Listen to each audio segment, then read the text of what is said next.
Madam President, I am honored, so honored, to say a few words this morning about Judge James Buckley, a statesman, a patriot, a member of the World War II greatest generation, a senior Reagan State Department official, a D.C. Court of Appeals judge, a former member of this body, the U.S. Senate, a friend, and a shining example of a good, meaningful life lived in full. Now, Madam President, it's not very often that you get to say happy birthday to your 100-year-old mentor on the Senate floor. But today, I get to do that. It's one of my mentors.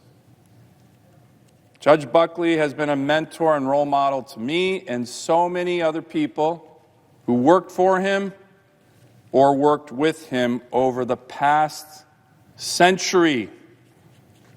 So, Judge, I hope you're watching. I hope some of your family members are watching. I want to wish you a happy 100th birthday from the United States Senate. We have this wonderful card here signed by dozens of U.S. senators, Republicans, Democrats, Independents, here on the Senate floor on your 100th birthday, right now. We're going to deliver this to you soon. So, for those watching, who is this remarkable American statesman? Well, there's a wonderful Wall Street Journal op-ed in this morning's journal entitled Jim Buckley's Century of Service. I encourage all of my Senate colleagues to read it.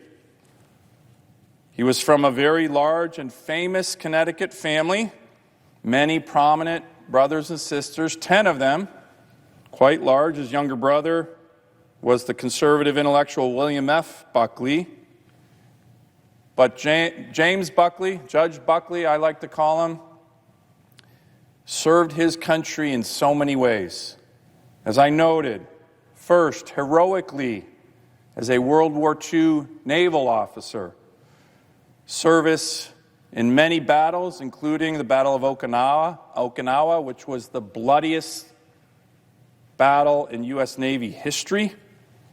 He served as a U.S. Senator from New York, an Undersecretary of State in the Reagan administration, a judge on the Federal Court of Appeals for the D.C. Circuit, right down the road, commonly referred to as the second most important court in the land.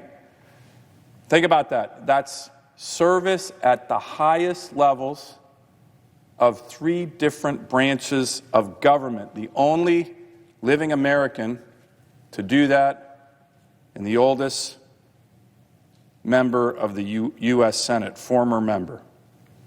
And Madam President, in every position, Judge Buckley, throughout his life, brought integrity, a fierce intellect, and a compelling commitment to American exceptionalism. I've known Judge Buckley for 30 years. He is a man of faith, class, dignity, and humility. And he has never stopped serving his country. Even into his late 90s, he was still at work, writing a very well-received book on public policy just a few years ago called Saving Congress from Itself. Now, a few years back, I suggested that he present his book to us at one of our Republican lunches. And in so doing, I explained to the judge the way in which we have lunches here in the Senate. 3 times a week we get together. There's the Tuesday policy lunch. There's the Wednesday, what we call steering committee lunch. And then there's the Thursday lunch, more informal, hosted by a member of our conference who can brag a little bit about their state and feed us great food from their state. So I suggested to the judge, come by the Wednesday steering committee lunch and share with us your new book. And I noted that, you may know, Judge, the steering committee was initially set up a long time ago by a group of more conservative senators, but is now pretty much attended by all Republican senators for lunch. Was he familiar with the steering committee? I asked the judge. In typical James Buckley, humble fashion, he said quietly, "Well, Dan, yes, I believe I was one of the co-founders of the steering committee." Of course you were, Judge. Of course you were. Well, anyways, we all had a great, very memorable lunch here in the Senate with Jim Buckley, where just in an hour, so many of my colleagues learned so much from him, which is what he's been doing his whole life. Now, Madam President, I got to know Judge Buckley when I caught a lucky break 30 years ago and was hired by him as his fourth law clerk, kind of a law clerk intern, when he was a D.C. Circuit Court of Appeals judge right down the road, and I was in my final year at Georgetown Law School. This was an incredible experience for me. As most know, and I already mentioned, the D.C. Circuit is considered the second most important court in the country, and of course is known as a feeder court into the U.S. Supreme Court for law clerks, but particularly for judges. Just look at all the former D.C. Circuit judges who went on to be Supreme Court justices: Berger, Scalia, Ginsburg, Thomas, Roberts, Kavanaugh, Jackson. So as a Georgetown law student, this internship was a very exciting opportunity for me. And I saw up close in Judge Buckley an example of principled jurisprudence that was anchored in the text of federal statutes and the Constitution, that recognized and emphasized the limits on federal judiciary and agency powers, and that understood the importance of federalism and the separation of powers in our constitutional system of ordered liberty. These were lifelong lessons for me, and I continued to use them daily right here in the U.S. Senate. Now, I enjoyed this job so much and was learning so much that I pretty much quit going to many of my law school classes. For any young people watching, especially law students, don't do that. That was a dumb idea. My very low grade in my evidence class was evidence of this. Now, Judge Buckley back then tolerated me in his chambers 30 years ago, but he really developed a special bond with my then girlfriend, Julie, who is now my wife of over 28 years. Julie and the judge had a small world connection concerning the great state of Alaska that was quite remarkable. In 1971, there was a very important bill being debated right here in the U.S. Senate called the Alaska Native Claims Settlement Act, what we call ANCSA. That bill became the world's largest land settlement for indigenous people ever, anywhere in the world. Right here in America, 44 million acres of federal land went to the native people of Alaska. And Jim Buckley, then a first-term U.S. Senator, in his first year, became a big supporter of native rights in Alaska. Curious, interesting. What was going on there? Well, he was a conservative Republican and believed in property rights, in ownership, in free enterprise, and fee simple lands for the native people, which is what ANCSA was all about. Much different than the lower 48, where the system of reservations and land held in trust by the federal government does not work well. Well, Madam President, there was something else going on there. The Alaska Native leaders went to Washington in force to lobby different senators. And Senator Buckley was lobbied by a beautiful 36-year-old, brilliant Alaska Native leader named Mary Jane Fate, who just so happened to be my wife's, then my girlfriend's, mom.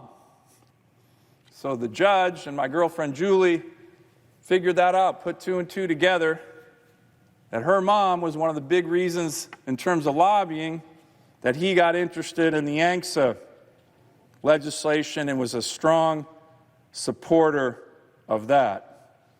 Of course, that cemented their relationship and our relationship, and Julie and I and the judge have been great friends ever since, and I do want to thank him again on behalf of the people of Alaska for being such a strong supporter of that legislation, which literally changed the history trajectory of our state for the better 51 years ago. Now, Mr. President, a few years ago I was asked by the outstanding organization, the Fund for American Studies, to give an address about honorable leadership. Honorable leadership. And I made my entire speech about the life and example of James Buckley. Honorable leadership and upholding the highest values of ethical service, which is what the life of Judge Buckley epitomizes, is not always easy. For example, as a U.S. Senator, Judge Buckley was one of the first members of the Senate Republican caucus to call on President Nixon to resign in the wake of the Watergate scandal. That certainly was not easy. He was also an early Republican leader on issues of environmental stewardship and responsible common sense conservationism in the spirit of Republican President Teddy Roosevelt that has the support from local communities. He co-sponsored legislation that created the Gateway National Recreation Area, which stretches along the northeast Atlantic coast from New York to New Jersey and is home to one of the most significant bird sanctuaries in the northeast part of the United States. And as an avid birder himself, I'm sure that this is one of the many proud aspects of the judge's important legacy to New York and to the rest of the country.